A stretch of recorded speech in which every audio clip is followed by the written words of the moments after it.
Yes, ready. All right. Hey, everybody. Welcome back to another exciting episode of the best darn show on the internet, the Over Sharon Show. We are continuing our series on the Tao Te Ching today. But before we get into that, I'm gonna say hi to Sharon. Hi, Sharon. Hi. How are you? Oh, I'm not even ready. Look, my hair's up. I got You're gonna start letting your hair down. I There had you it go. braided earlier, actually. Elizabeth braided it for me. It was pretty cool, but it was about a day and a half old. Like cornrows braids, or No, just like one. no, I'm just kidding. One braid. That'd be hilarious. Next time you'll see me, I'll have cornrows. Yeah, no, not like those. Cornrows would have been fun. Yeah, I think it'd be funny. I'd look like a rapper, probably. Bonanza B. Jeez. All right, I'm gonna share our quote today, and then we can get into this. Today's quote is from Socrates, also known as Socrates. Excuse me. Here we go. Strong minds discuss ideas. Average minds discuss events. Weak minds discuss people. So true. We won't name names. Yeah, because then we'll be talking about people. That's the funny thing about this quote. It's that like is hilarious. But then if you start to like judge people because of it, then or talk about it, you're like, oh shoot, I'm falling into this. Yeah, it's hilarious. That's the funny thing about a lot of this. I don't know, like occulted stuff, or even the Tao, like the ones those who know don't talk, those who talk don't know. It's like, well, then why are you doing a whole podcast? But yeah, I like the beginning, the introduction of the was it the Stephen Mitchell version? Yes, where he talks about those who know don't talk, but words are no encumbrance. He uses them like tools, kind of something like that. Stephen Mitchell said that? Yeah. I don't remember that part. But yeah, I've listened to it like, I know. Yeah. Especially the beginning, the introduction to that is so good. Yeah, it is good. We read it, I read it before, but we read it together. Yeah. On the intro. Yeah, we did. Go back and check that out if you haven't seen it, everybody. I'm going to say what's up to the chat while you shuffle. What's up, Cosmic Lichens, aka Giuseppe, son of Nicola? What's up, Yellow Cake Maker Carrie? Hey, what's going on? Spoons, good to see you. Cody's in the house. What's up, Cody? August 719 or AGST. What's up? I don't know what to call that guy, but it's cool. We call you August. Yeah, maybe. I'm loving the Tao series so far. Awesome. Cody says, no, that's the Steven Seagal version. Am I? Stephen Mitchell. Maybe he's, I don't know what he's saying. Oh, maybe he's trying to be funny with Steven Seagal. I don't know. Yeah. Steven Seagal. Oh, the Steven Seagal version of the Tao. Yeah, but of what? The Steven Seagal. Oh, Steven Seagal is an actor. Yeah. Oh, yeah. Because he played crazy karate movies all the time. So that's probably why, the Steven Seagal version is when he grabs your arm and breaks it like backwards. Oh, okay. As opposed to movies. I think it's just being funny with Stephen Mitchell and Steven Seagal. Yeah, but that used to be some interesting movie fodder when I was younger. We used to watch those movies all the time. My sister liked Steven Seagal. My eldest sister, she really liked him. Yeah, although as his movies progressed, I think there was a movie where he was like a Navy SEAL. What was the name of that? He was on a carrier or a ship or something. We watched that while I was on the Marines after being on a ship, and it was just like terrible. We're like, he got all this wrong, but it's all right. It's a movie. It's Hollywood, Yeah. What are you gonna do? Yeah, I've been watching movies lately just because, like, I don't know, I just got into this movie thing. Oh, nice. But like I watch them, but I'm just like, this is not even like reality. Like, this is so fake. Yeah. Like, I mean, not that I didn't think that before, but it's just like so obvious. I don't know. It's harder for you to suspend your belief, right? Yeah. That's what, or your suspend your disbelief. That's what they would say when you get into a Yeah. movie. Yeah, I hear you. I've been binging that Wheel of Time book series. Yeah. Randall Thor. Oh man, it's so good. I mean, again, I wouldn't say like I like it. It's really good. I think I do like Dune better in the Dune series, just because it seems more esoteric, I guess. But this Wheel of Time series is really good. Like anybody could listen or read it, and it wouldn't be like too I think he puts it in a way where you could find yourself in it. Anybody can. There's a lot of women and men characters, you know. So, but it is pretty good. Did you get a card for us? Oh, you're muted. Look at your face. Uh-huh. Sorry, I was trying to adjust my screen and then I forgot that I was muted. No worries. Princess of Swords. Ooh. Princess of Swords. Now, what is that? Is that the page? Is that equivalent to the page in the Thoth deck? I always forget. Yeah, it's supposed to be equivalent with, I believe, the page, because you have the page, The knight. and the queen. So the page would be the more of the feminine energy in that whole setup.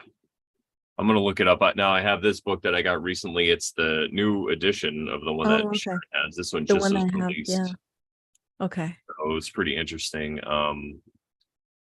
Princess. How did they?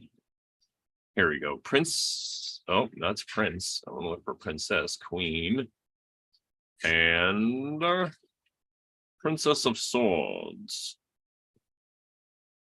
The earthy aspect of air, out of the clouds into clarity, victory over mood, rebellion. The Princess of Swords represents a fresh intellectual clarity which shakes everything up. She has just demolished the old altar, which explodes, sending clouds of smoke, rubble, and ash into the air. When intellectual and spiritual air renewal meet the element earth, the altars of old ideas are destroyed, and the smoke will soon settle, leaving room for clarity. Ooh, I like that. I feel like that's what we're doing here with the. I know. With I feel the like that Tao, too. right? We're shaking up the altars and we're knocking the dust off. The sacred cows, the golden calves, dare I say? Yeah. The sacred little golden calves. Exactly. I'm just checking out the chat. Yeah. My ponytail. Yeah, that's what I had, a ponytail. Cody Steven said Seagal, you were correct. Oh yeah, that's great. Awesome. Under Siege, the movie. Oh, Under Siege. That's the one. Yes. I remember. And then they made a couple. We didn't like it, of course, because they portrayed these Marines that were on the ship like just weak little people, like out beat up really easily, and their uniforms were all like wrinkled and stuff. And we're like, no way, because like in the Marine Corps, you have to keep your uniform always like, pressed and stuff. I'm like, they just could have, sent these guys to the cleaners, but what are you gonna do? Steven Seagal's like this fat chef. He's beating everybody up because he was a chef in the movie. I guess he was an old Navy SEAL, and they kept him as a chef or something. Anywho, never saw it. Enough about I mean, that. if I did, I just like with most movies, I just don't remember it. So it's like if I watch it again, I'll be watching it for the very first time again. Yeah, you're not really missing anything. Don't worry. I'm sure. I got to be careful making fun of Steven Seagal. It's like it's almost as bad as making fun of Chuck Norris. It's gonna come beat me up. All right. Let's see. So today again, we're going to be continuing our series with the Tao. We're going to be talking about verses 5 and 6, and maybe 7. Maybe siete, depending on how we get into it. It's funny because we always spend about 10 minutes, and it's been 10 minutes of chat. Intro and chat. Yeah. Yeah, that's cool. All right. Awesome. Yeah. Well, people actually came in. We have like 9 people in. Ooh, what a sacred number. Yes. Oh, what's up, Very, Val? very interesting. Hi, Speaking Val. of which, since you brought it up, I'm reading this book on Kindle called something about numerology, like the complete book of numerology, Discovering the Inner Self by David A. Phillips. This book is ridiculous. It's insane. I was reading it last night and I was going to go to bed, and then I just kept reading it, and it was like 11. I'm like, okay, I need to go to bed. But I just couldn't stop because it's just insane. It's amazing. But yeah, maybe That's I'll put a link to it in the later on in the description. Yeah, I like that. Have you learned anything you could share with the good people? Yeah, so what it does is it maps out numerology based on what he says is the Pythagorean method, which I'd never heard before. And it's kind of like a tic-tac. It looks like a tic-tac-toe. So you draw two lines and then the other two lines, two horizontal and two vertical. And then you use your birthday, the date, like the year, or sorry, the day, the month, the year, whatever. And then you put the numbers in this tic-tac-toe in a certain way that he describes it. And then that tells you a lot of things about like your it's just begins to tell you about who you are. Here, I'm going to see if I can find the if I can find just what I'm talking about. Yeah, so let me see. Yeah, definitely. Spoon says the complete book, it is very interesting. Yeah, so like I don't know if you can see that. Can you see that? You know what? Let me pin you so then you're bigger on the screen. Oh yeah, okay. So can you read it? Because I can't. Not exactly. Okay. I could see the numbers. I see like high self. Yeah. Tilt it up a little, maybe. So the top with the 369, it says the mind plane, mental thinking, the conscious self. And then the middle row is the soul plane, spiritual feeling, the high self. And then the basic self is practical and doing, and that's the physical plane. I'll see if I can show it again without it like oversaturating. Oh yeah, I can see that better now. Oh, that's cool. So depending on where the numbers are, it tells you like if you're mostly in the mind, if you're mostly in the soul, if you're like what you're missing and what that means, those sorts of things. But it goes even beyond that, which it's very, very fascinating. And how do you derive those numbers? You said from your birthday? Yeah. Oh, okay. Yeah. Ooh, so check it out. Yeah. I sent you some preliminary screenshots when I was first reading it on the plane over when I went to go see Cody the last time. I sent you some screenshots, but yeah, that's the book. So yeah, we've been finding some very interesting stuff, people. So don't worry, we will be talking about it probably after the Tao. But one of the really interesting things that Sharon enlightened me to was the 7 Essene mirrors. And it basically just correlates to people in your life that you interact with and how they can be a mirror for either your behavior or something that you should do or had to get over, or you have to not judge people because of this. So like say you get really mad when like your neighbor cuts the lawn early in the morning. Well, like every week you're going to get this neighbor cutting your lawn early in the morning until you could like figure it out, right? Why it doesn't bother you or something. But yeah, what was the guy's name? Greg Braden? Yes, Greg Braden. Mm-hmm. Yeah, very interesting. Yeah, and I can't even remember which chat I saw that in, but in one of the many chats that I'm in Telegram, somebody talked about that guy and was like, oh, this is very interesting the way he describes these things. And I'm like, I've never heard of that. And I bookmarked it to like come back to it. And one day I was just like scrolling through my Telegram, through my YouTube, and I was like, oh, what videos have I not checked out that I meant to check out? And I saw it and I was like, I'm going to check this out right now. And I was like, okay, I need to dig deep. I haven't even finished the full video, but I'm like maybe 3/4 of the way done with it, but it's really good.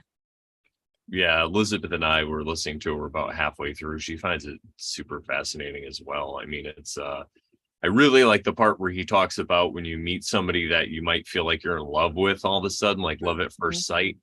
And, Yes. when you just meet a stranger, and I like how he talks about how there's just different, something that they have that you either want or you used to have That you now, lost. and you lost it and now you're craving it. Yeah, it's really interesting. Yes. And then once you can see that, you don't need to feel like you're just falling in love with every person you see because you're locking eyes with them or whatever.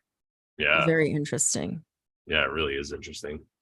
Well, let's get to what we were going to talk about today. That's just a little preview for things to come. But today we're going to be talking about the Tao. We're going to start with verse 5 from these lovely slides that Sharon made. The wonderful Sharon. Thank you. All right. So we have our 4 versions like we do every week.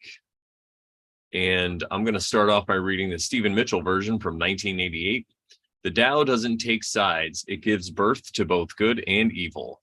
The master doesn't take sides. She welcomes both saints and sinners. The Tao is like a bellows. It is empty, yet infinitely capable. The more you use it, the more it produces. The more you talk of it, the less you understand. Hold on to the center. I love that. The more you talk of it, the less you understand. I guess we don't know any of it. That's all right. Though we're not claiming to know. We're just oversharing. Yeah. And I may, after we read this through, I'm going to mention something that I got confused. I've been wanting to say, but I've just never had the word. So I'm going to try to explain it once we're done reading through these first. So I'm going to read the Dwight Goddard version from 1919, and he entitles this verse, Impartiality. Heaven and earth are not like humans. They are impartial. They regard all things as insignificant, as though they were playthings made of straw. The wise man is also impartial. To him, all men are alike and unimportant. The space between heaven and earth is like a bellows. And interestingly enough, they both use that bellows word. Mm. It is empty, but does not collapse. It moves and more issues. A gossip is soon empty. It is doubtful if he can be impartial. Dude, didn't we just read that? That's Socrates' quote. Yeah, that's hilarious. Oh man, that was not even intentional. Sure. No, I'm just kidding. Oh man. All right, so you want to go to the next slide. We'll read through once for each verse or each version. All right. Stan Rosenthal, 1984, is entitled Without Intention. Nature acts without intent, so cannot be described as acting with benevolence, nor malevolence to anything. In this respect, the Tao is just the same. Though in reality, it should be said that nature follows the rule of the Tao, Therefore, even when he seems to act in manner kind or benevolent, the sage is not acting with such intent. For in conscious matters such as these, he is amoral and indifferent. The sage retains tranquility and is not by speech or thought disturbed, or even less by action which is contrived. His actions are spontaneous, as are his deeds towards his fellow men. By this means, he is empty of desire, and his energy is not drained from him. Nice. And as a comparison, the Dwight Goddard entitled his Impartiality. This one is Without Intention.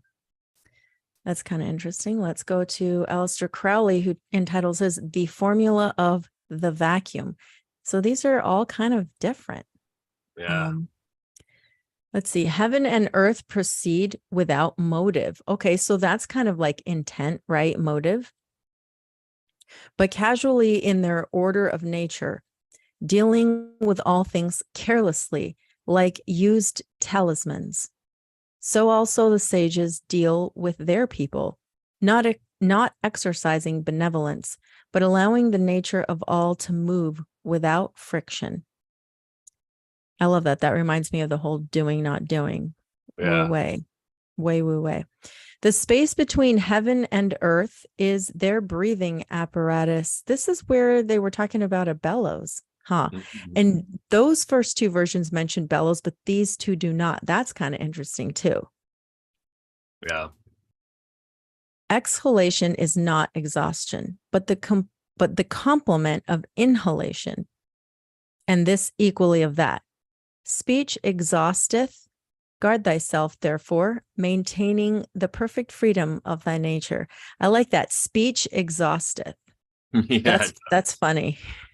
that's why I'm so tired after oversharing. I'm just like, whew, all this Yeah, speech. I know.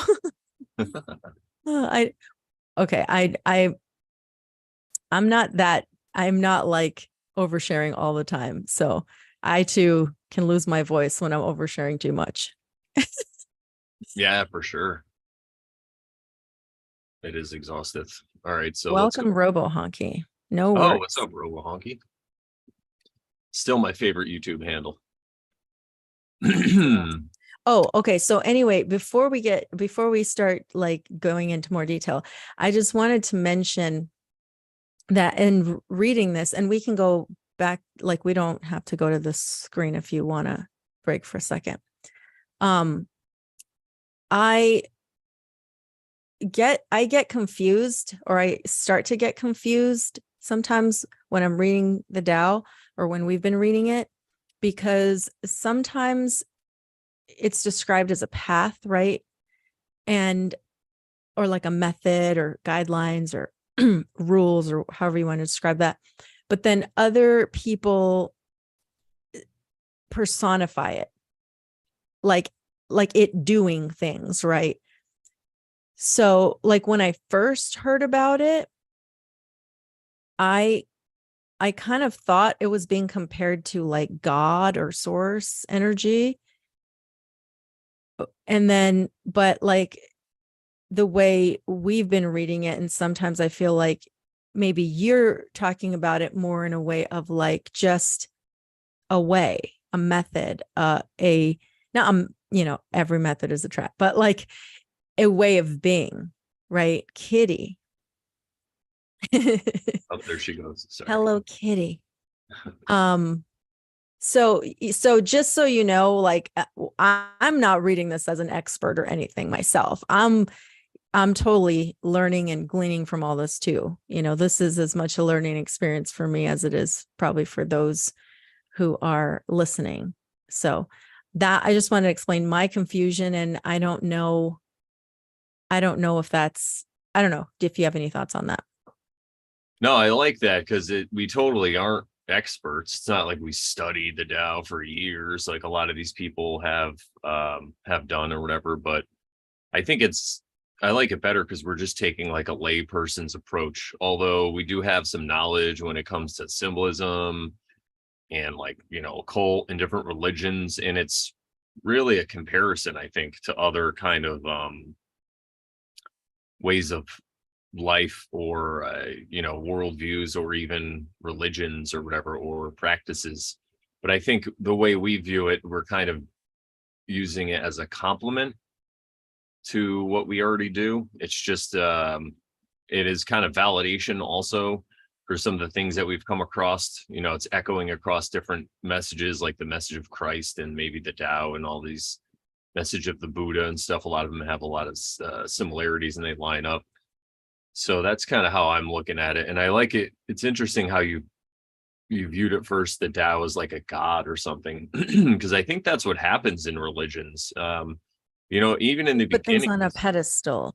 yeah, and they get worship. Even in the beginning, the figure of Jesus, or that message, which allegedly was around even before Jesus and the crucifixion, there was like a religion set up on that whole idea of do unto others and all this stuff, and with the parables and the leading that life.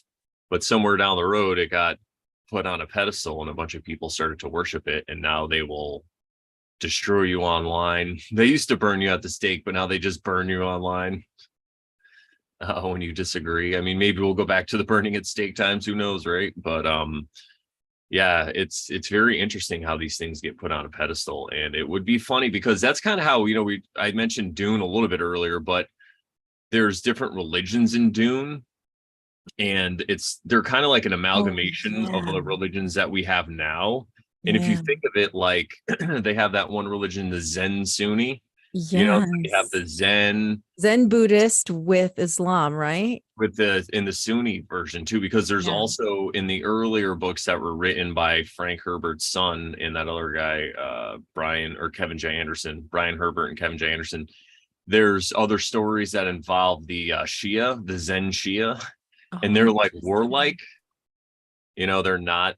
um Jihad. I'm just kidding. Yeah, jihad. They're not. They're not Butlerian jihad, even though I don't really know what that means. But a Butlerian jihad. That was the war against the machines. That oh, okay, okay, okay. so many years ago. Yeah, I that's was like scouring fandom.com, the wiki for Dune.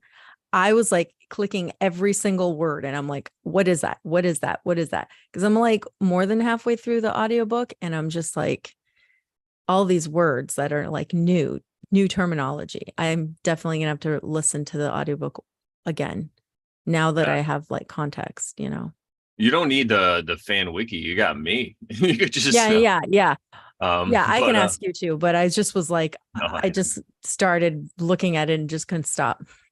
yeah. I mean, maybe we can even do an oversharing episode about it when you finish it, or even whenever you want, and I could explain some of the things that are going on. But what I like about Dune is it creates obviously creates its own universe, and there's just so many terms and everything you're just supposed to understand, and they kind of Yeah. jump on board and hit the ground running, Yes, they expecting do. that.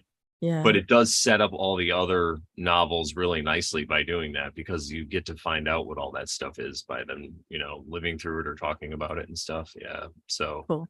We're way off topic, so sorry. yeah, we're sharing about Dune. It's allowed. Dunatics. But All yeah, right. all these different religions and all this like all these different ways of looking at life. Yeah, or spirituality, or all these questions that people have. Maybe not everybody has them, but I know when I was younger, I used to have them like who am I? Like, what is this experience? Like, what is me?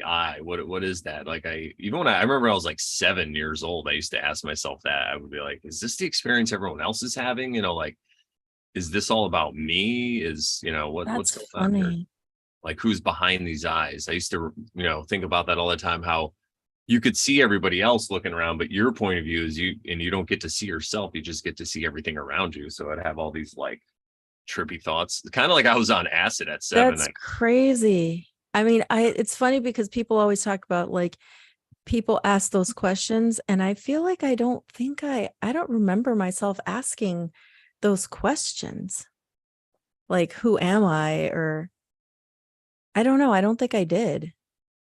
I just kind of accepted that this was the realm where I was living and I just believed in God and I just believed in a purpose and a plan and I just trusted the plan. I don't Yeah. know. No, I like that. I think it has to do with people's different, I guess you could say their personality type, right? Because I'm an INTP according to the Myers-Briggs. So everything I do, I just constantly am analyzing. And that's why meditation helped me a lot. So if you're somebody who's listening to this and you have one of those brains that's always analyzing everything and stuff, meditation is good because you give it a break. Because not everything, you don't realize this, but no one ever tells you, right? But not everything really needs that much analyzation or analysis. Analyzation. I It's a just made up great a word. example of you overdoing the Yeah, over exactly. analyzing. Analyzation. Not everything needs to be analyzed or scrutinized so fully. And you can actually figure out a way to get your mind at like rest and just be in the present moment and enjoy it. So that's why I like meditation. But yeah, that's probably why I would just like constantly like, wait, what the heck is this all about? And I think people say around 7 is when you start to Lose gain that kind of connection to the awareness. spiritual, right? Yeah, that too. Yeah. Yeah. So maybe that's why I started asking them questions. All Yeah. right. Well, speaking of accent questions, let's get back to this Dow. Yeah. We'll And we'll dig break in. it down some Sorry more. It'll only for bring up the more questions. side topics. Yeah, no, that's what the oversharing's all about. So the Tao doesn't take sides. It gives birth to both good and evil. The master doesn't take sides. She welcomes both saints and sinners. And this verse always reminded me of Jesus, how they said he would hang out with the sinners and the saints kind of thing. And I think it's also a good way to look at victim consciousness, really, when you boil this all down.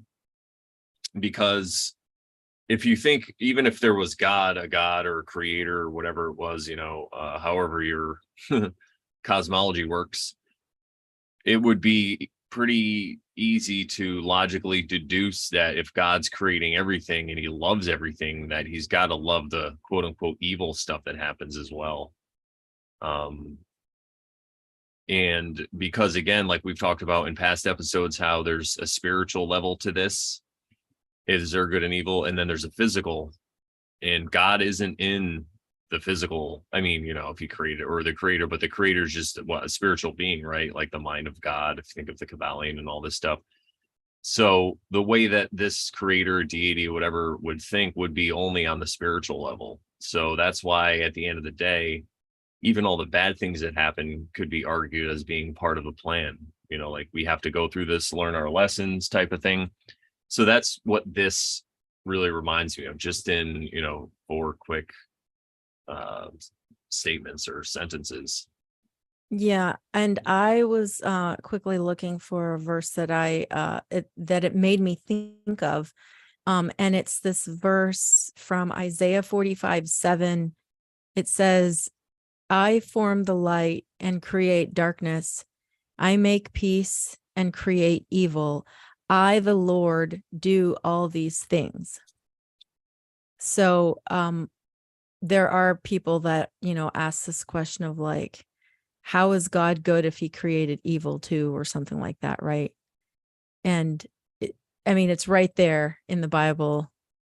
And I'm not saying that God created good and evil in that way, but because the way I see it is that God gives you free will, and God is only good. But if you choose to do the opposite of good, that's your free will. And he's a loving God because he allows you to make your own choices. If he was forcing you to do something outside of your will, then that's not loving and good, because he's not allowing you to experience your karma. He's interfering with your path, with what you need to learn, what you need to grow and experience. Yeah, with the challenges that you need to form yourself into actually raise your consciousness. And it kind of reminds me of like a creator of a video game. Somebody could create a video game, say it's Super Mario Brothers, right? Everybody's familiar with that one, I'm sure.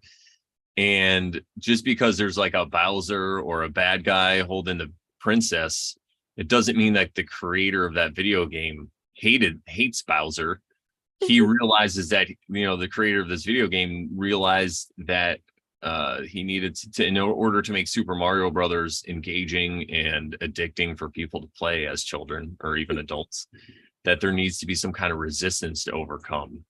And that's really what the evil, in my eyes, I see as it is. And again, we've talked about the different layers. So if you're talking about the spiritual, this is basically what we're talking about. Now in the physical, again, if someone comes at you and they're doing quote unquote evil and they're trying to harm you, I still feel you have the right to protect yourself. I'm not a pacifist. So but I really do feel there probably is a way to live where you don't have to worry about any of that stuff, because I was right there. if you don't pull it into your surroundings, Exactly. or you don't pull it in. But it's very what's the word? It's very nuanced, right? Because sometimes to be a responsible landowner, even, you might have to own some weapons to either protect yourself against people or other animals. But just having those weapons and having the confidence that you have them, just that could keep all the bad stuff away from you. That energy could keep it because like we were saying before, we've talked about the law of one a bunch on this show. And I think there was a question that somebody asked about negative entity beings and how to get rid of them, or how to stay away from them. And they said, just show them love and light. So I think if you're on that vibration of love and light, then that energy you don't attract it. Yeah, 100%. Yeah, I'm right there with you. Cool. All right, back to the verses. So, should I read the Dwight Goddard first little Yeah. section? Oh, yeah, that's how we did it, right? Yeah. Yeah. So the Dwight Goddard says, impartiality. Heaven and earth are not like humans. They are impartial. So that goes along with they don't take sides, right? They regard all things as insignificant. This is kind of interesting. As though they were playthings made of straw. The wise man is also impartial. To him, all men are alike and unimportant. Now, these words, insignificant and unimportant, make me think of what some people talk about more recently, when they are proponents of this model of Earth that is not a spherical one, dare I say. And so they're like, oh, they wanted us to feel insignificant and specks of dust and, not and worthless and all this stuff, right? I don't think that's what this means. These are I don't know why he chose these words, insignificant and unimportant. But I think it just means that they're not, that one person is not more important than someone else. And I think that's, to me, that makes sense because that's how I feel. That's why when people are like, oh, I have authority to tell you what to do and how to live your life, I'm like, no, no one does. That's my own authority. I have the authority to tell myself how to live my life, but I have no authority to tell anyone. Neither does anyone have any authority to tell me how to live my life. So, I mean, that's, to me, that's how I see it. Any thoughts? Yeah, I like that. And I think that's totally a great observation, totally true. And the only thing I would say I would add to is it reminds me a little bit of the Buddhist concept of Maya, or maybe it's samskara. I always forget the different things. But Samsara or yeah, it's like this reality that we're living is kind of like a dream.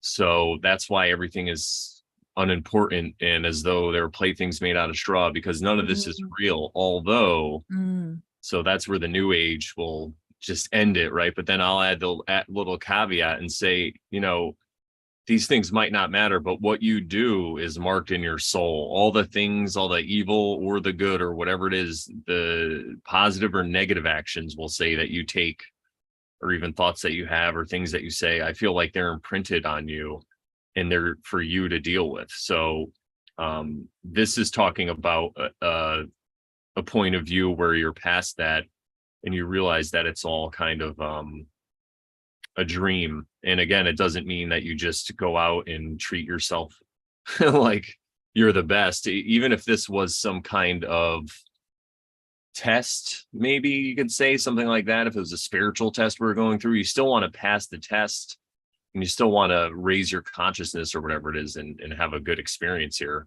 But this is really more about the attachment, right? It's about not getting attached to things that are physical, because they're probably not real. You can't take them with you, right? After you die, what can you take with you? Nothing.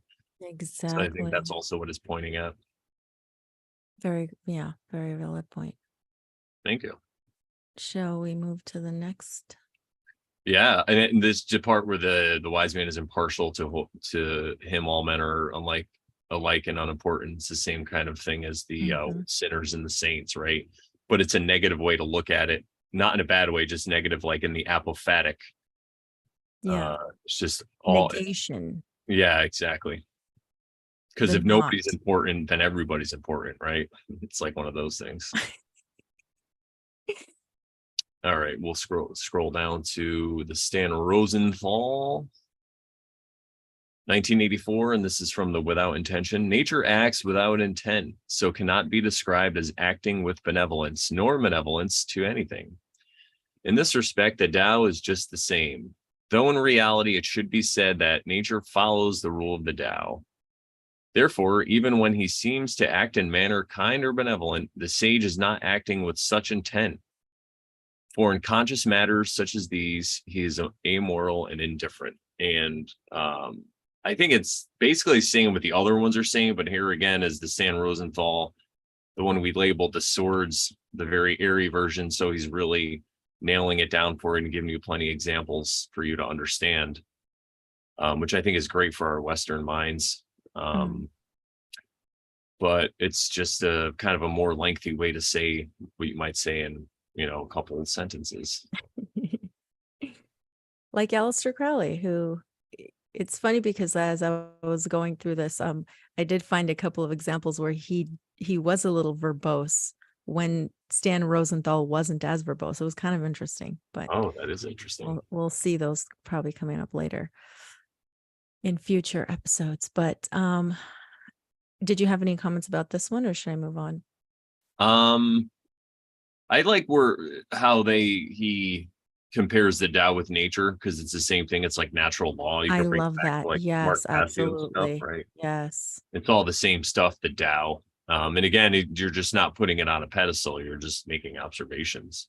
Because if you are a person, you could take different actions one way or another, and people can ascribe different intentions to those actions, but doesn't mean that those are your intentions. And if you reverse that, it's the same thing. So you can look at things that people are doing that might be annoying you, like your neighbor who's cutting the grass really early in the morning every week. And you could just be like, oh, he's just doing it to piss me off. And then maybe later you'll realize that he's doing it because, of his sick wife he has to take care of. And it's the only time he has. And the guy's like a saint, he's like doing all these different things. So, yeah. Yep. So Aleister Crowley's version, 1920s, the formula of the vacuum. I'm kind of trying to think of what he would mean by that. Okay. Heaven and earth proceed without motive, but casually in their order of nature. But casually in their order of nature, dealing with all things carelessly, like used talismans. So also the sages deal with their people, not exercising benevolence, but allowing the nature of all to move without friction. That's very interesting. Like used talismans kind of pops out at me. What do you think about that? I like that. A talisman is something where it's an object that you could focus your energy on. So sometimes people have like a crystal, or like Lord of the Rings, the ring would be a talisman. Although in that story, it does have its own power.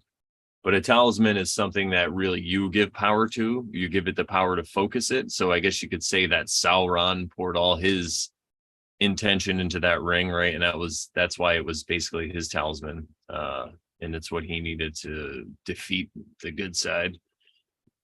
But I think the way that they're using it in this context, it's kind of like how we talk about using tarot, right? We just use it as a guide or as a tool, and then we put it down, and we don't, say it's the best method ever, or we don't worship it or put it on a pedestal.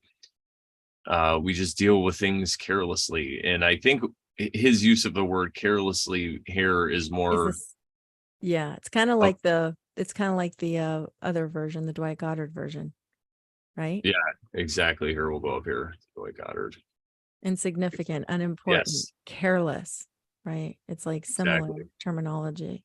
Non-attachment, right? It's what it boils down to. Basically, you're not attached to it. Yeah. Yes. Yeah, that makes total sense. But okay, so also the sages deal with their people, not exercising benevolence. So that strikes me, right? That's interesting. What's the definition of benevolence? I don't know. It's kind of like kindness, I would think, extending kindness to someone. That's how I always viewed it. But you want to look up the definition, and maybe we can glean something more. Maybe it's one of those words where. Yeah, I'll look it up. And also, like you were saying, without friction, but allowing the nature of all to move without friction. So it's kind of like you're not doing it for your own good, right? Or you're not trying to do it in the way you see fit. You're just allowing the plan to come to fruition. You're trusting the plan, like you said earlier. Okay, this is interesting. So benevolence is a noun. It says the desire to do good to others goodwill, charitableness, an act of kindness, a charitable gift. So it is. Yeah. So it's maybe, yeah, I don't know. I don't know why he said that. That's kind of interesting. I would say so he says, so also the sage deal with their people. So also the sages deal with their people, not exercising benevolence. So it means that Maybe the master or the teacher, is that like might be what a sage is? Yeah. Mm-hmm. So maybe like teaching with not using necessarily like maybe what's the words I'm looking for, like being straight with someone, not giving them the like the rose-colored glasses. Yeah. I think that's part of it. Totally. That's definitely half of it. I was trying to figure out how to express that, but I'm glad you brought that up, because I was thinking the other end of it is the inward approach. So the sage or the master isn't like, oh, I'm going to do all these good things for good people and I'm going to be the best and I'm going to help them out. He's not doing it from that point of view. He's just doing it because it's the right thing to, I guess, because it's the right thing to do.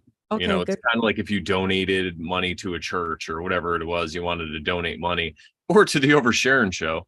It would be like if you're going to donate in the chat or whatever and tell everybody, or you're just going to be like a silent donor and just do it because it's the right thing to do, everybody. No. But it's kind of like that. I think good point. Yeah. Talking about the inner. Go ahead. Well, no, it just reminds me of Jesus, because he would say, don't do, like, I don't have the exact words, but I'm going to paraphrase, like, don't do your donations out in public, don't do your prayers out in public, like whoever's do, that go out there and pray and look all pious, and the ones that donate and show off their funds or their money or whatever, but like do it in secret. And you're like, God the Father, your Father knows what you did, that you don't have to like tell the world. Like my mom always says, don't ring the bells. Yeah. And Spoons put a definition in here from Webster's 1828 for benevolence. It's the love of mankind accompanied with a desire to promote their happiness. I really think it does have to do with intention. He's saying like the master isn't out there because he wants to bring everything to a golden age and try to like make everybody happy and all this stuff. They're just doing it because they see it's the way to do it. They're doing it because it's your duty, right? You're doing it out because it's your dharma. So it's really about like following your duty or your dharma over trying to get noticed because you're the good one. Like, I'm going to go to heaven because I praised Jesus and I fed the poor and all that, Yeah. And then Robohonky said, I think it means godlike when it says benevolence. So that makes sense too, because this sage isn't trying to be like God. He's just a fellow human being, like the people that are asking him questions. Exactly. I'd like to give a shout out really quick in our chat to what's up, Baron Strawberry and Warning Skydome. What is going on, you guys? Thank you for stopping by and hanging out. Let us know if you have any questions about the Tao. 11 people, and it's 12:11 for me. Ooh, 3:11 here. Oh, nice. Oh, 12:11 and 3:11, same thing. Yeah, and I think that the whole benevolence part flows right into just allowing the nature of all to move without friction. So you're just kind of letting things happen as they should, or trusting the plan, I guess, is the best way to say it, Yeah, right. Totally. All right. Shall we do the second part to this verse? Yeah. Oh, also I'll scroll up there, but I'd like to say, we probably said this before, but all these ideas of somebody to follow, like a Jesus, or even just like the Tao or the way, it's just it's a guideline, right? And we're going to fall short because we're people. So this is kind of just telling you the guide to following the Tao or the way. And I think it might be implied more, but I think here in the West, we're a lot harder on ourselves. Mm, we beat ourselves up a bunch about things when they fail or if we don't do them right. So that's kind of how yes. we look at it, I think, too. And speaking with Sharon, I'm sure she agrees. We're just looking at this as a way for somebody to live. And if you don't live up to it, doesn't mean that we hate you or you should be chastised. Or It's all that about God the hates you internal for that thing. matter. Yeah, nobody's going to be mad at you if you're not living up to the Tao. Well, I mean, people might be, but they shouldn't be, right? And it's just your own self because you have to deal with it. It's kind of like the battle with Satan is really just an internal battle. So now you have all these choices you've been making. Say it's you have an addiction and you're displaying some negative behavior. Well, you're going to have to do it till you're done, like we always say, and you're going to be your own worst critic. So when you realize that and you want to change your behavior, then you change it and you appropriate it and you kind of align it more with the Tao or whatever guideline works best for you. You know, some people use Odin, some people use the Kabbalion, which we hopefully will talk about in the future. We've already discussed that a little bit.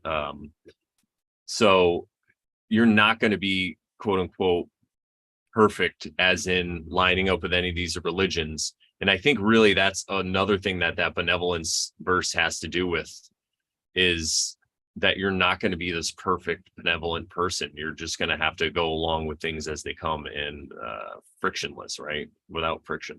So I hope that made sense to people, but I think the beginning at least did. So now we come to the second part of the Stephen Mitchell version from 1988. The Tao is like a bellows. It is empty yet infinitely capable. The more you use it, the more it produces. The more you talk of it, the less you understand. Hold on to the center. And Hmm. this last part, hold on to the center, kind of goes back to what I was just saying about just living up to the guideline. And there's other verses that we're going to cover too. That's the same thing. They're just like stay in the middle of the circle kind of thing.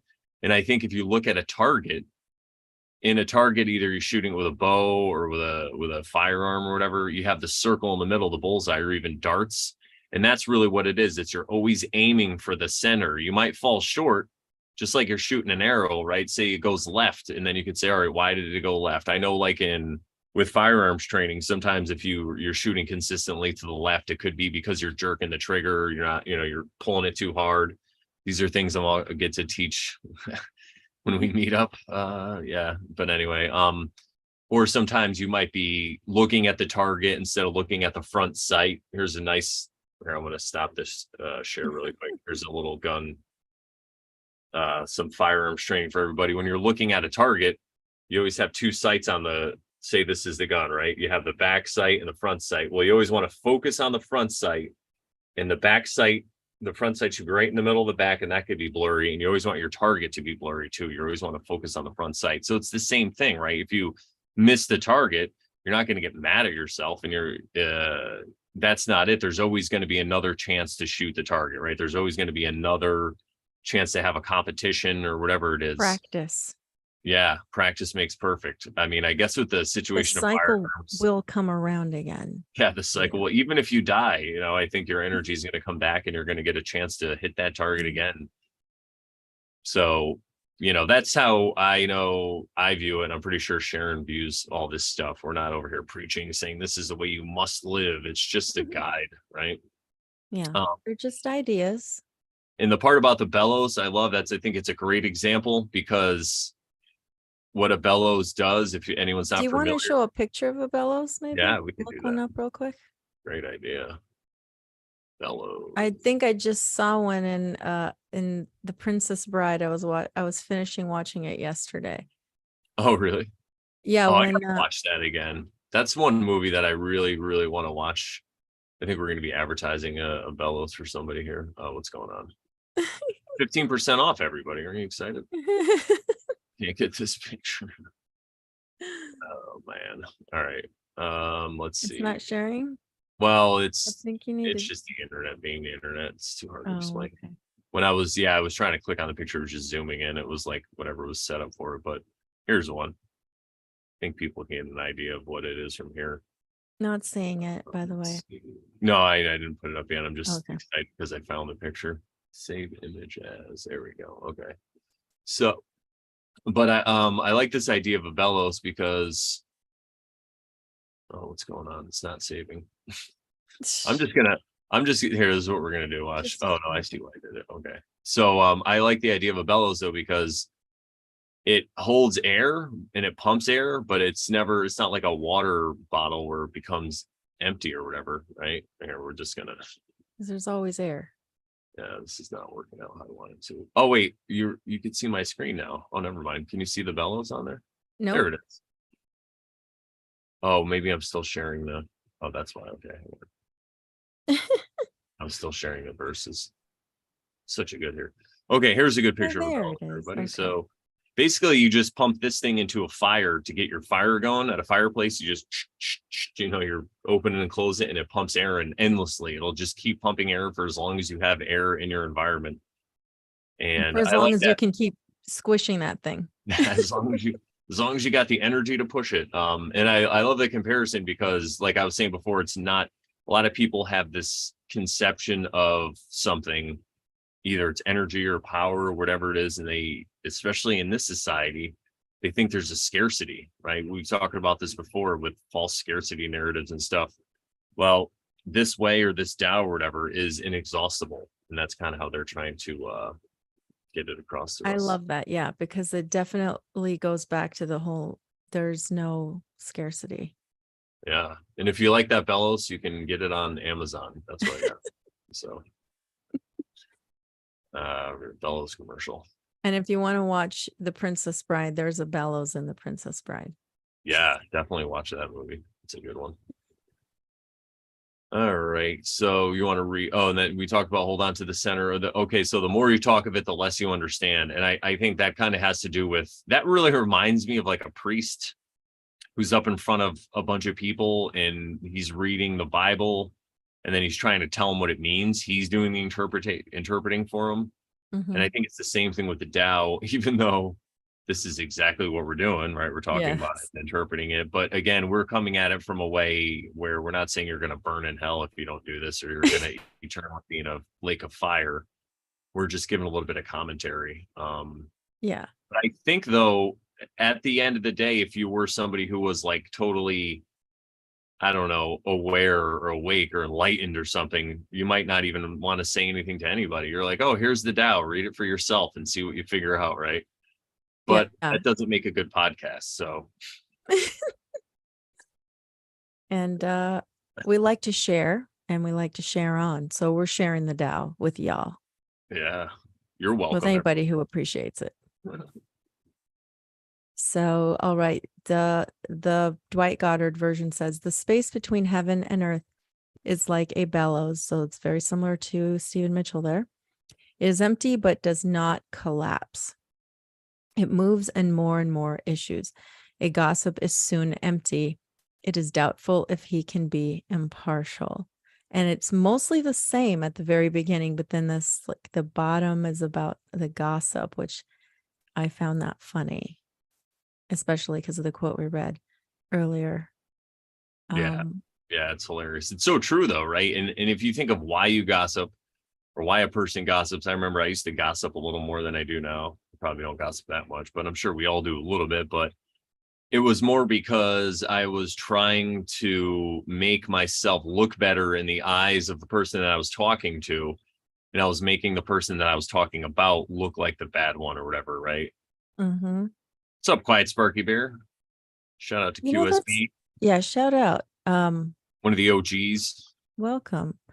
Yeah, it's about the whole gossip thing. It's kind of funny because it's one of the first things that you and I talked about at one time.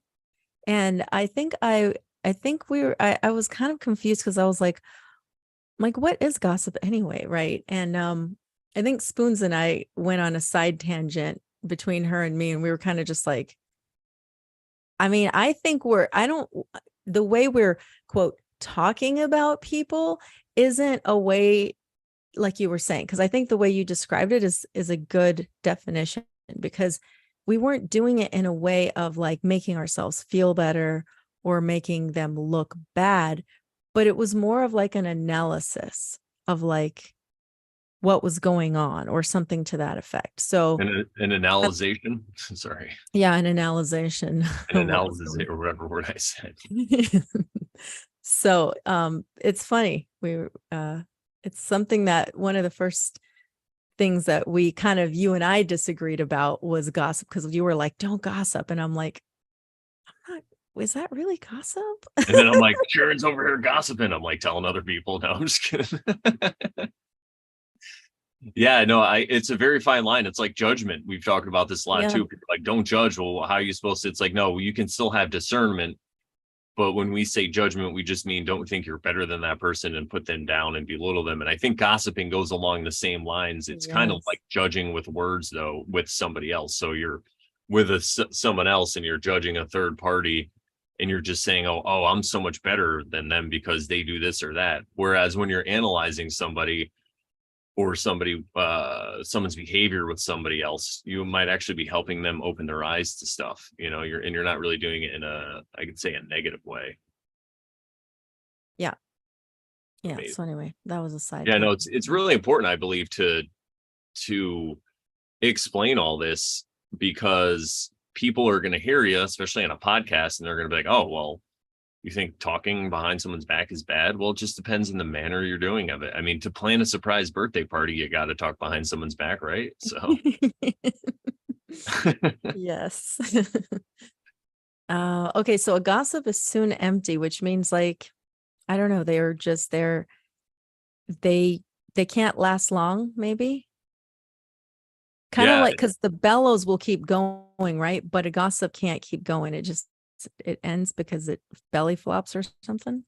yeah, and they might even feel empty after they do that. I think, because I used to gossip and display all these negative behaviors back before I had my whole like awakening. Not saying I'm perfect now because I woke up to some of this, but I had to work on myself and get past a lot of this. And one of the things I used to do is gossip.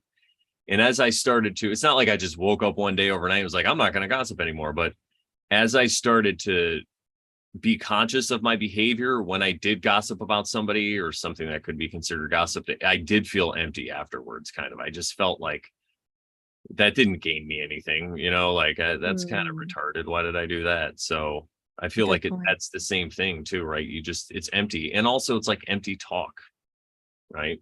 Yeah, and there you go. It is doubtful he can be impartial. So someone who's a gossip is always going to take someone else's side. And that's not being like the Tao, I guess. That's what the point is here. Yeah. Yeah. 100%. All right. Stan Rosenthal, the sage, and this is the without intention, verse 5. The sage retains tranquility and is not by speech or thought disturbed, and even less by action which is contrived. His actions are spontaneous, as are his deeds towards his fellow men. By this means, he is empty of desire, and his energy is not drained from him.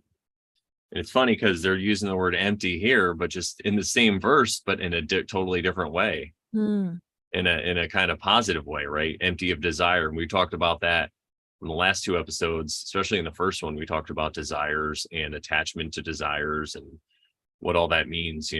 Not that desires are a bad thing inherently. I feel like desires are just part of this experience that we have because we are physical beings, so we're going to have these desires.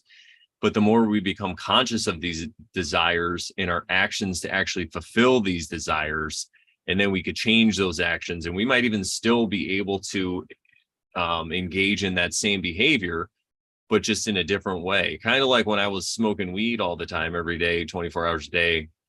And then I quit for a month, and now I just do it, on occasion, probably still every day at the end of the night, but we're all walking our way, but it's you can just approach it from, I guess, a more healthy way, people would say. And yeah, so that's kind of how I feel from this thing. That's what I feel about this empty of desire statement. But Yeah, what I find interesting here is that the other verses are talking about the Tao being like a bellows, like infinitely capable. What are the other words? Empty but does not collapse. And then this particular version is saying the sage retains tranquility. and is not by speech or thought disturbed. So I just find it very interesting how two people, at least for now, Aleister Crowley sees it kind of like a bellows too, because it says breathing apparatus. Mhm. So I just find it very interesting that Stan Rosenthal did not even like get that. He pulled something else from the meaning. He totally went his own way with this. Yeah. I do love it though, because it's like you're a rock, right? You're the rock that Peter built his church on. Did I say that right? Yeah. Paul. Yeah, Paul was different. So you're just this rock that's always there, no matter what happens. The rains and the winds and all this stuff come, but you retain your tranquility.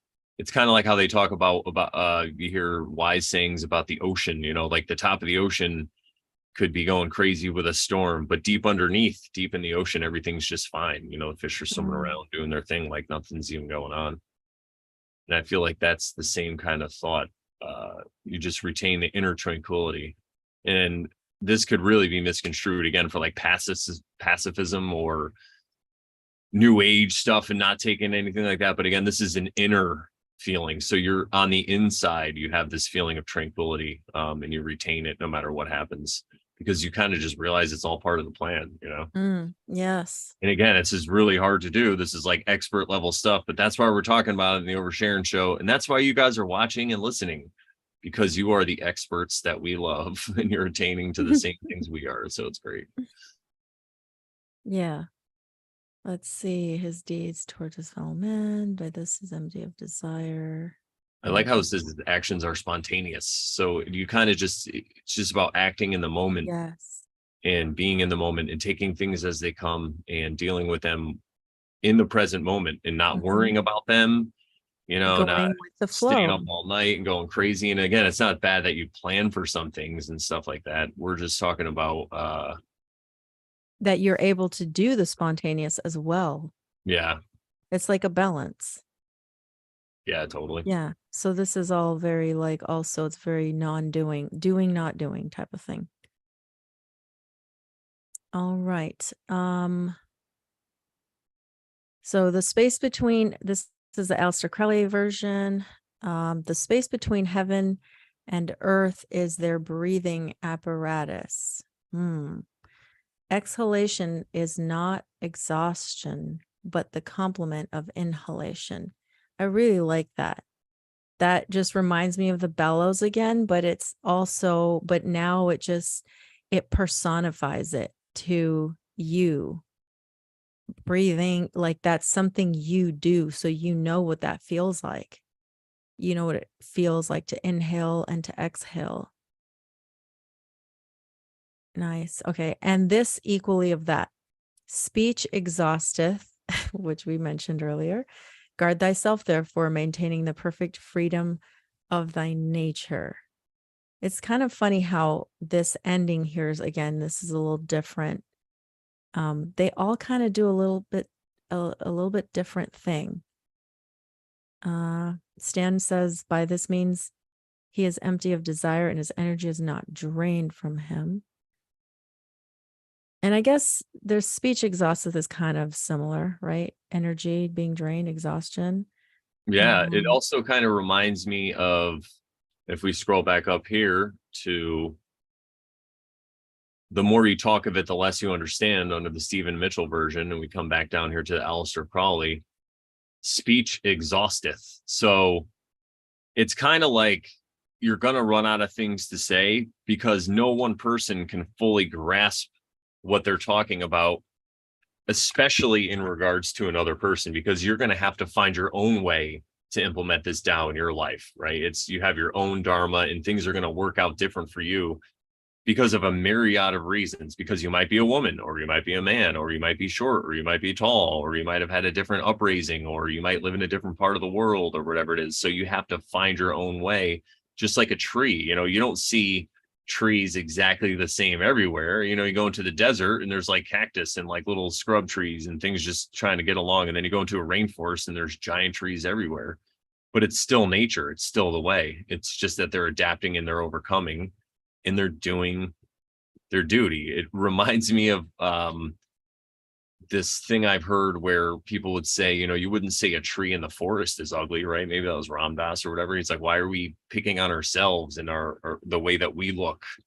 Like Oh, wow. people get conscious of the way that they look, but trees don't do that. You never point to a tree in nature and be like, Aw, this tree's I love ugly. that. Yeah. I mean, some people might point to a tree because they're assholes, but most sane people are like, oh, look at this beautiful tree. And look at how it grows different from this one. Isn't it beautiful? And they're all there doing their job being a forest. Mm, yeah, I like that. Yeah. Very All cool. right. Well, it's 12:33. 3:33. Nice. We started at 2:22. We ended the first verse at 3:33. Here we go. Nice. First 6. Yes, here we go. It's all All in one right. slide. Oh, look at that. Yeah, because it was, it was doable. Good idea. I like that. Okay. The Tao is okay. Stephen Mitchell, 1988 version, verse 6. The Tao is called the Great Mother, empty yet inexhaustible. It gives birth to infinite worlds. It is always present within you. You can use it in any way you want. Oh, love that. Mm, Right? It's like this spark of life that's in you, and you could choose to use it any way you want, man. It's like, go ahead. If you want to just keep, smacking people around and whatever it is you're doing, go ahead and do it. But, it's going to come one day. You're going to figure it out, hopefully. mm. Infinitude. That's a good one. Dwight Goddard, interesting. Infinitude of creative effort. And then, creativity is always associated with the mother, right? So that is related kind of to the Stephen Mitchell, Great Mother. Dwight Goddard says the spirit of the perennial spring is said to be immortal. She is called the mysterious one. Well, there you go. There's that whole mother reference, or that woman, female, feminine reference. The mysterious one is typical of the source of heaven and earth. There you go. Source, creation, woman. It is continually and endlessly issuing and without effort. Well, that's nature, right? It just keeps going. It keeps doing its thing. That's right. The wheel weaves as the wheel wills, as they would say in the book that I was talking about reading earlier. What was that? The wheel of time. And they have this saying in that book where they kind of do, and it's kind of like when we say, shit happens, man. Like, what are you gonna do? Things happen. It just like Gandalf says to Frodo when Frodo says, I wish I wasn't alive in these times. And Gandalf's like, so do many who lived through times like this, but it's not up to them to decide the time that they live, but only the actions that they will take during that time that they're given, or something like that. Yeah. I just like to throw that Little Gandalf tidbit. Yeah. All right, here we go. Steve Rosenthal, 1984. Stan Rosenthal, not Steven Seagal. Stan Seagal. Stan Rosenthal from 1984. It's called Completion. I like that. Like the sheltered, fertile valley, the meditative mind is still, yet retains its energy. Since both energy and stillness of themselves do not have form, it is not through the senses that they may be found, nor understood by intellect alone. Although in nature both abound. In the meditative state, the mind ceases to differentiate between existences and that which may or may not be. It leaves them well alone, for they exist not differentiated, but as one within the meditative mind. Now, this is totally different from any of the other ones. It's pretty interesting. It's kind of like he got a little poetic here with this, Yeah. He does that sometimes. Let's see, like the sheltered fertile valley, the meditative mind is still, yet retains its energy, since both energy and stillness of themselves do not have form. It is not through the senses they may be found, nor understood by intellect alone. Yeah, I mean, quite interesting how he gets that from the same thing as the others, and the others are translating it rather similarly. In the meditative state, the mind ceases to differentiate between existences and that which may or may not be. Well, you were talking about meditation earlier. Yeah, I What do you was think thinking about about that. that? It kind of goes into that because in this meditative state, you're just in the present moment, in your mind, which is like the thinking mind, or you could say the ego or whatever, is just chilling out, right? It's not making judgments and trying to get noticed and all this other stuff. You're just in the moment. And I like what he says here about the end, because the mind ceases to differentiate between existences and that which may or may not be. So it's kind of like the way I look at that is when you're worrying about something, It's like it's letting like, things go. yeah, it really is. It's kind of like any of these possibilities could happen, but I'm just kind of gonna go with it. Whatever happens, we're Yeah. gonna figure it out, and it's all gonna be Yeah. one. That said, we're living in times where people are saying so many things about, what the future could hold, and what if XYZ, and then what are you gonna do, and blah blah blah, right? And I was just thinking about it yesterday, and I was just like, you know, I always go back to, like, I have to trust source. I have to trust God. I have to trust the higher power, uh, that I will be whatever I need to be. I will be where I need to be. I will be what I need to be. And whatever I encounter was meant for me, whether it's whatever it is, and it's like some people, we've talked about it before when we've talked about the whole like medical industry and all that stuff, right? And our desires to not ever need to be in one of those facilities. um and to me it's just like, well, if that's how God wanted me to go, then that's how I'm going to go. I like, why worry about something you don't even know is going to happen? It just, could it be that you'll manifest what you fear, you know?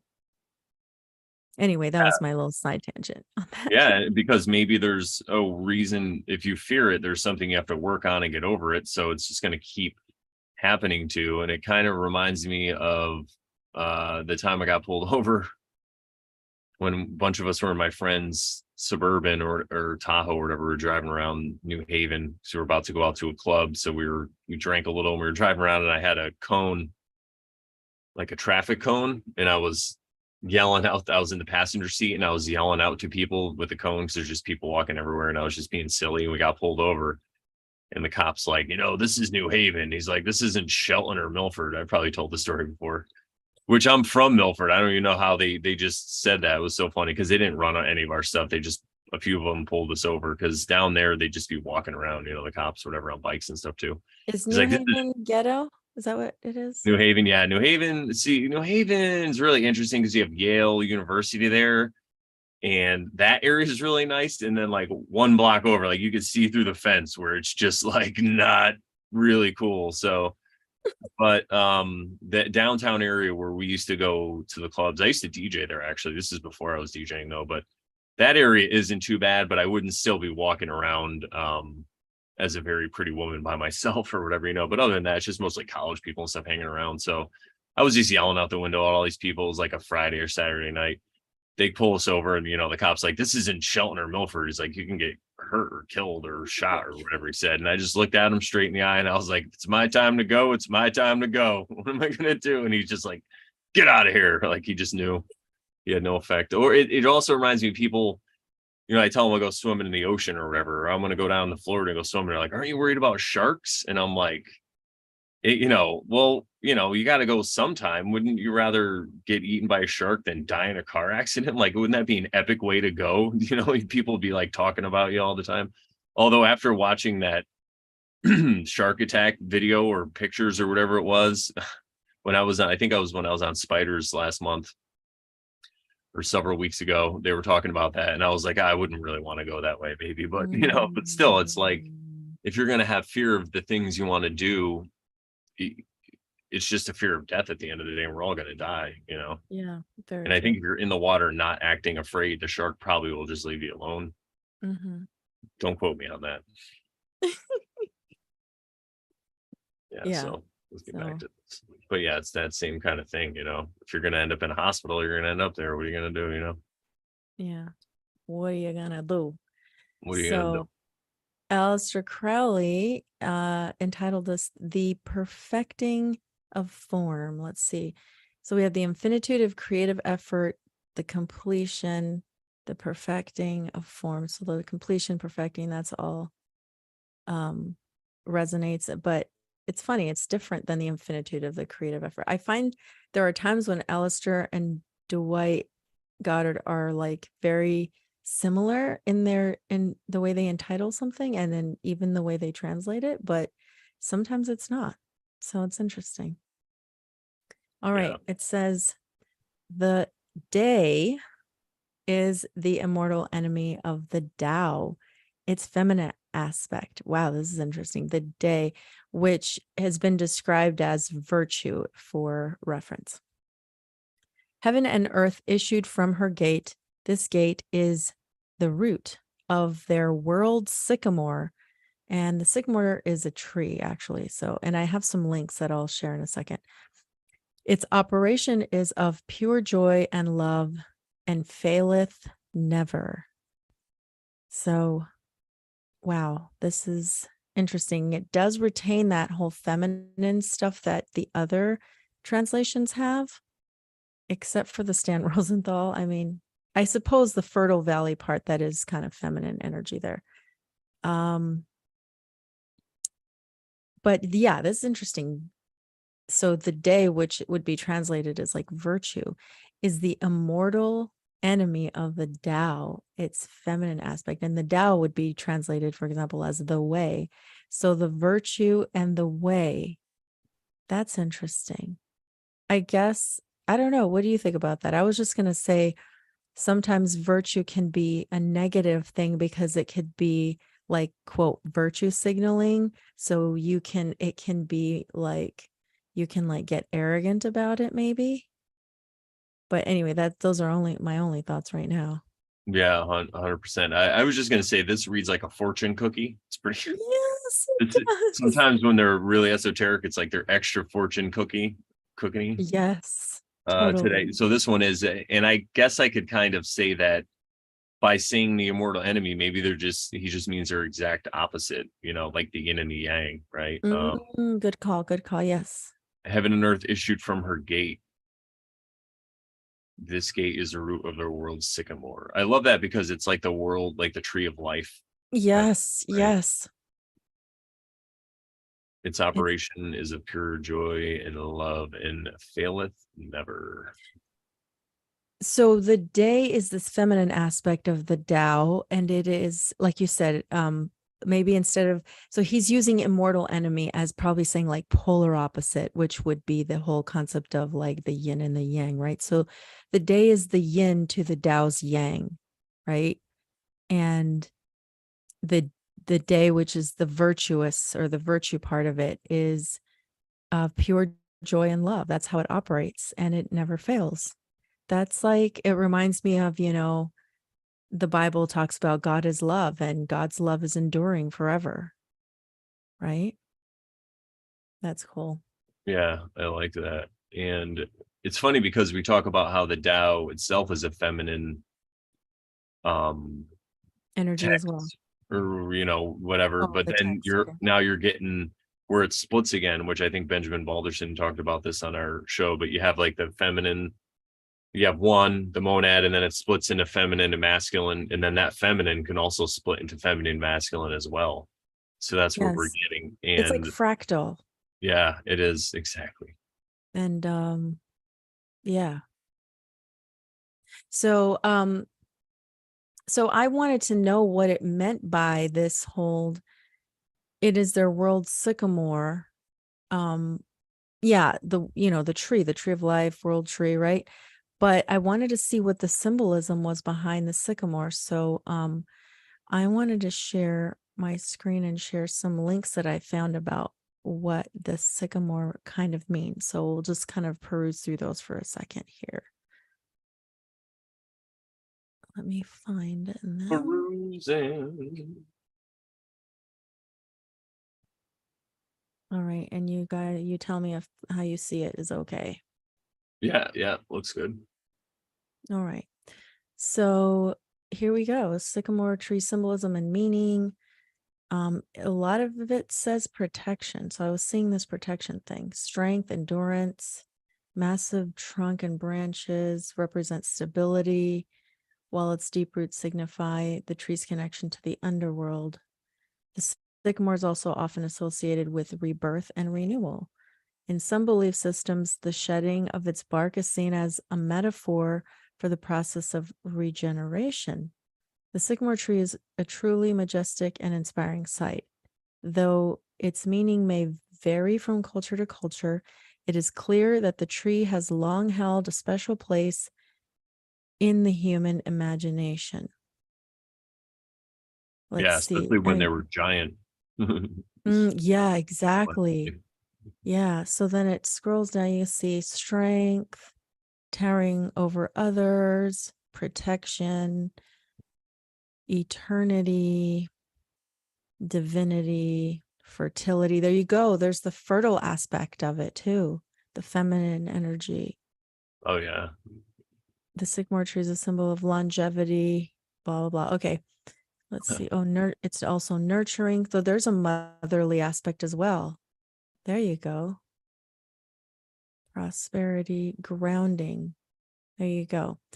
And then another article says primary symbolism relates to love, protection, and fertility. Let's see, protection, symbol of love. Oh, this is funny. I just thought of spoons.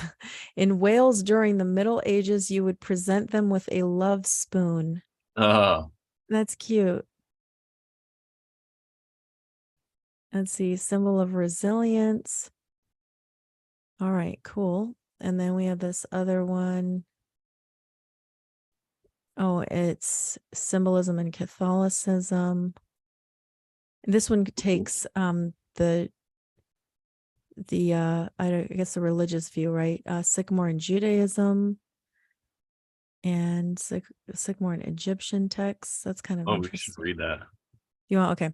The sycamore tree also appeared in the Egyptian text, the Book of the Dead. According to the text, there were 2 sycamore trees that stood at the eastern gate of heaven. Ooh, that reminds me of I don't know, that just reminds me of also like the 2 columns that you always see in like Judaism and Freemasonry, Kabbalistic stuff, Freemasonry.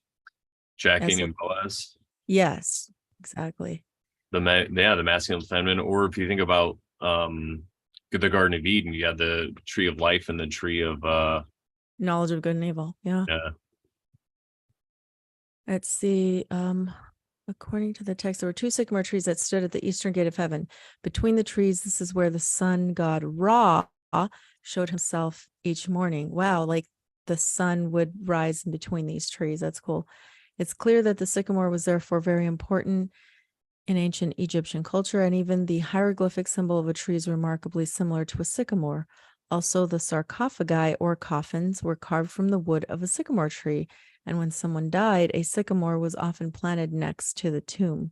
It seemed, therefore, that the sycamore was a symbol of protection for the Egyptians. So that was interesting. Or probably here in Arizona or Tennessee, or because Egypt is probably America, but that's a subject for a whole other. Oh yeah. Oh my gosh. I'm glad you're getting into that. If anybody knows the archivist, Ben Analog, tell him he's got to come on the Oversharing show. He's amazing. But yeah, we've been a little bit of a fan of his stuff, especially that radium stuff. The radium stuff is so fascinating. So many like pieces fit in when you start to look at that stuff, right? Yes. You said that, I was like, yes, I'm so glad you're looking into it. I think I had seen that one a while ago. I'm probably gonna watch it again though. But yeah, the short one, I like that they're kind of short. He doesn't, he he does like, 15, 20, 30 minutes. Like he doesn't really go super overboard. So I like that. Yeah. But yeah, And so then I'll put clips out too. And some of his episodes are a little longer, but that's when he does like an entire state and he just reads all these old newspaper articles from the 1800s, if you guys aren't familiar, about all these things that were found. He goes through every state. I think he starts with Alaska and then he starts up the West Coast, but he's on Tennessee now. And it is just amazing that the stuff that they found here in the mounds and what we're told are mounds and just hills, and it even is just starting to like change my whole idea of when I see small mountains places, like a small hill or a mountain, and I'm like, is that just a buried city over there? What's going on? Like it really makes me feel like I'm living in Middle Earth just in the future. yeah, very, very interesting. Yeah, I love that symbolism of the trees too. The sycamore especially, as we can bring these back, these verses up. Yeah, So if you can think of go ahead. anything that relates back, go ahead. um I did want to go back into where it says heaven and earth issued from her gate. This That gate was is the interesting. root Yeah. of the world's sycamore. So it's kind of like talking about the day and the Tao as if you look at a yin and yang, it's those two coming together, the energies dancing, and from that, this is what the heaven and earth is issued from the gate, and the gate is the root. So you're thinking about the root again and in the grounding and earth, and then it grows up toward the heavens, and how its operation is pure love and joy, or joy and love. And just like you were saying before, it is like God is love, and love never faileth, right? Mm-hmm. And people will be like, oh, what do you mean love never fails? People get divorced or all these things happen. But I think it's because they're looking at a different interpretation or a definition of the word love. Right. Yeah. Which is not the same as, like, I think the Greeks tried to differentiate because they use different words for the various kinds of love. And the nearest one that I would say that, from what I understand, is agape or agape. I don't know which pronunciation is the correct one, but that is like what they called like God's love, which was like, I would personally say it's like an unconditional love that is there for you, and it requires nothing from you. It's, to me, I see it as, I know it's kind of a polemic topic sometimes, but like I just see it as my higher self, the source energy that allowed this realm to be created and what it is. That is what is love for me. That I don't know. I don't know what else to say about that.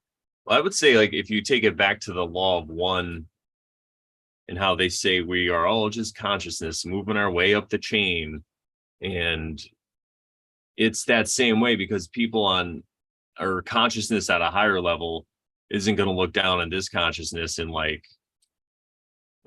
belittle it, right, or hate Right. it or anything like that. It's like you're looking at a child who's trying to ride a bike, Mm-hmm. or trying to learn something.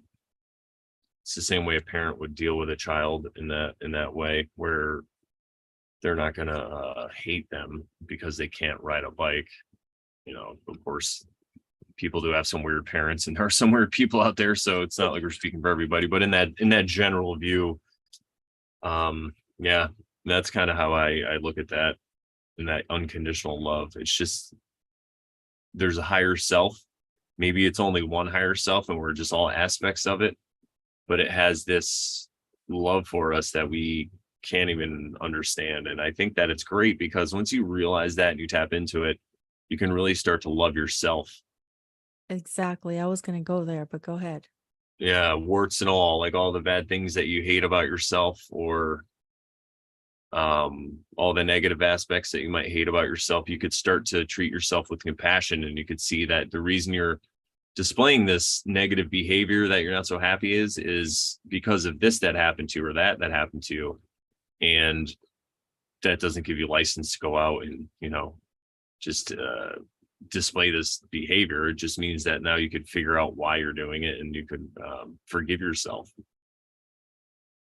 and then Absolutely. overcome it.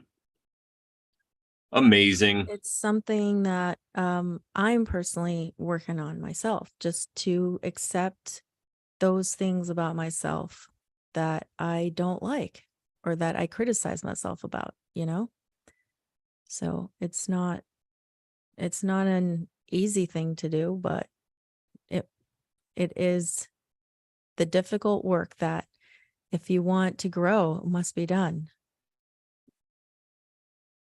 Yep, 100%. And speaking of difficult work, what's up, Joe? Just getting Joker's Redemption. Joe, what's going on? He just came in the chat. He said, "Shit, I missed the whole episode, Hey, the whole stream." Joe.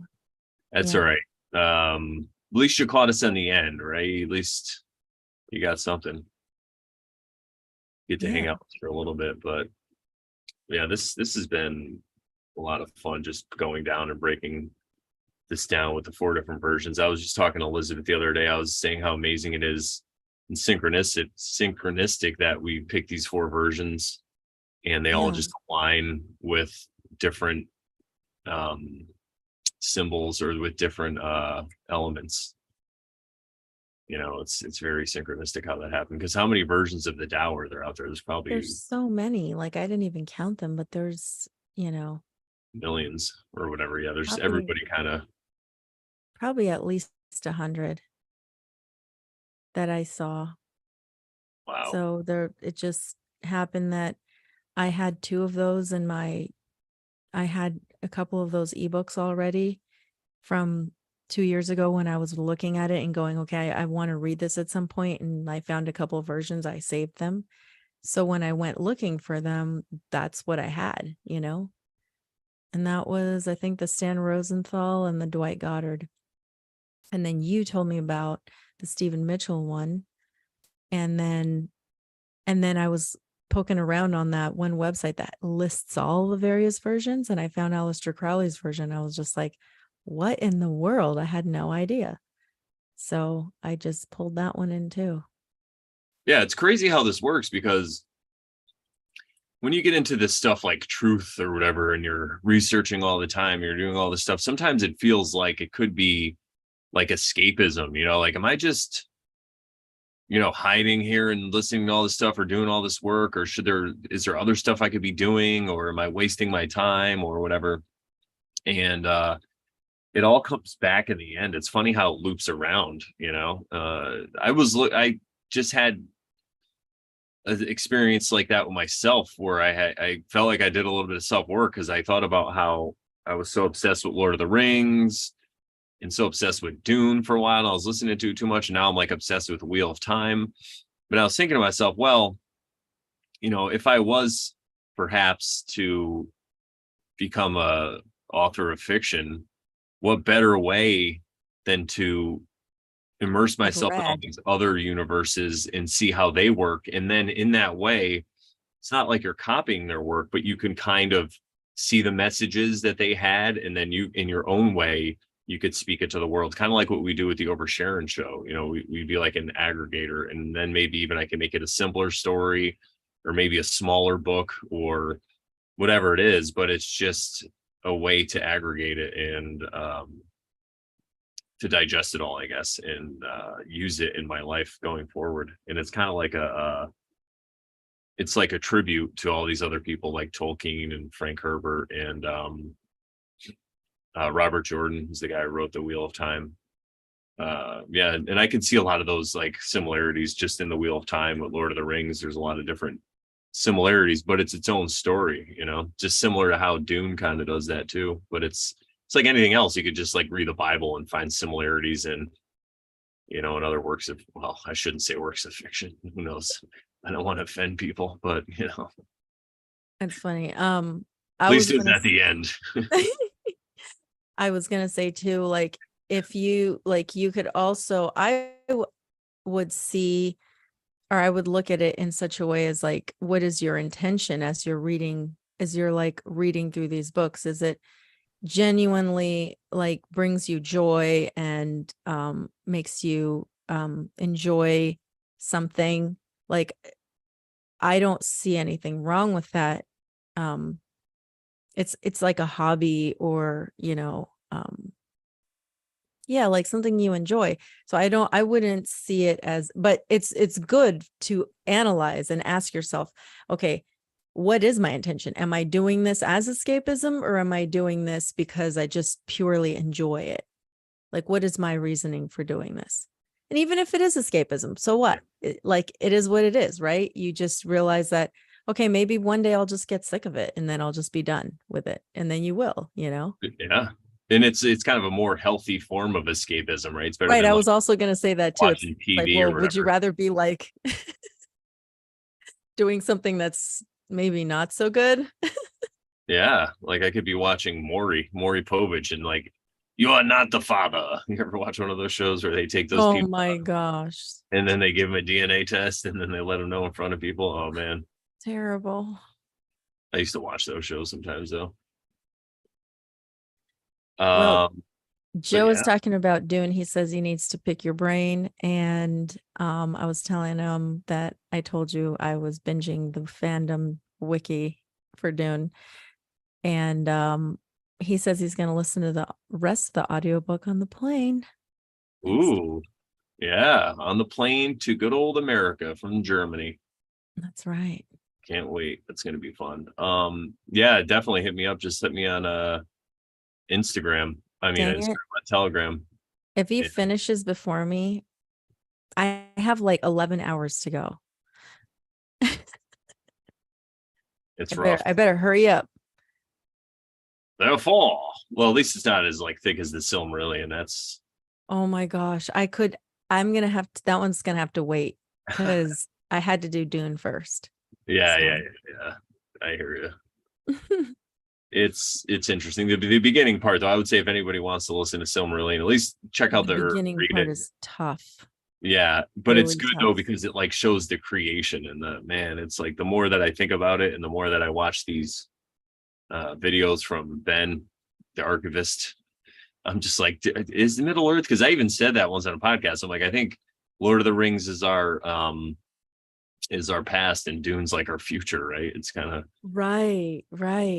Crazy.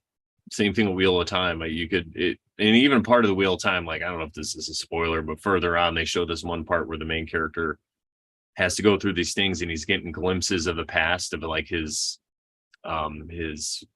ancestors or whatever.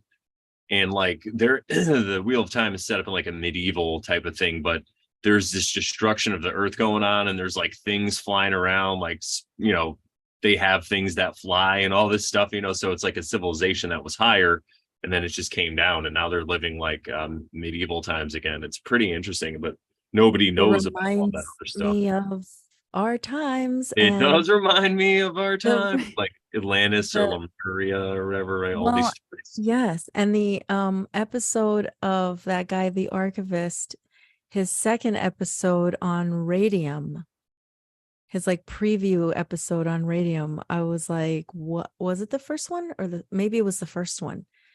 That was insane. I'll just say He's that. talking about how they're using radium. Yeah. And Yeah, how not only for healing everything, but also for like flying purposes and exactly. yeah, maybe teleportation. Who knows? Like, I didn't see that yet, but I didn't hear about that's that just either. something I'm extrapolating from all that Oh, information. okay. Yeah, that's my I own. mean, could it be time Yeah, travel? I'm just kidding. I don't yeah, know.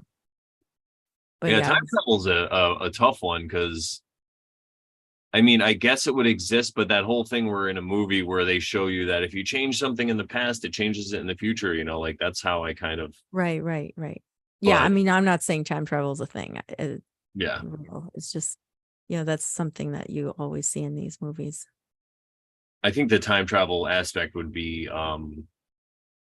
to go back and live another life. So you would kind of be in that, in the past, but it just you wouldn't be able to change it. You just kind of have to live through everything that's going on or whatever. Something like that. But anyway, maybe Yeah, we're I think of it time travel more. every time we go to sleep. I think more of it as like maybe like a dream state or like a way of seeing your past lives, perhaps, to Yeah. me. Yeah, like a past life regression thing. Yeah.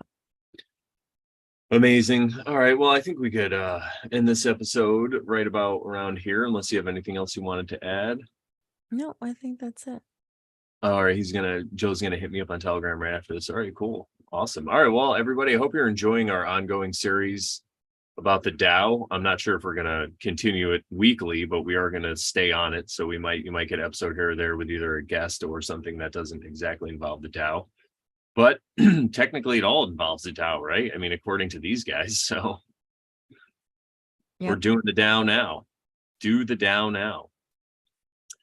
All right, Sharon, what do we say to the good people? Oh, before we do that, we gave shout outs to the chat, but let me do this. If you guys would like to support us, you can go to morelawsmoreproblems.com, click on the Oversharing tab. There's several ways to support us, either financially or just with your attention and your love. And that's the support that we really appreciate here. So make sure you leave some comments, like this video, subscribe, and share.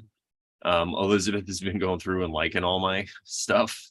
She's been Aww. going through and hitting thumbs up. It's so funny. She's like, "Oh yeah, I heard you talking about liking and subscribing." I'm like, "Yeah." She's already subscribed, so yeah, do all that stuff. Hit us up if you have any questions. Leave a comment right under this video. We could talk about it next time if you have a comment about something we said, or a question about the Tao, or a question about whatever it is. And that would be lovely. All right. And then one more time, thank you guys to the chat. Every Thursday when we do these, we've been doing them earlier now during the day. So come hang out with us, share your thoughts, and just share the good times. All right, Yeah. Sharon, what do we say to the good people? That once you start oversharing, And you totally stop being a Karen. that's right. So share That's right. on. Share on. We'll talk to you guys next week. See you later. Take care. All right. 1 hour.